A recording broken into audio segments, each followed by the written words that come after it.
கவிதையும் கிடையாது. அட காதலிக்கும் ஆட்கள் போல கவிஞர்கள் கிடையாது. நீ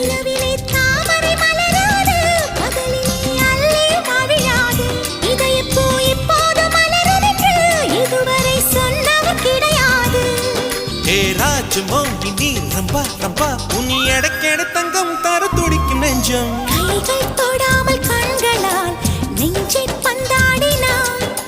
ரத்தம் வராமல் பார்வையால் என்னை துண்டாடினாய்.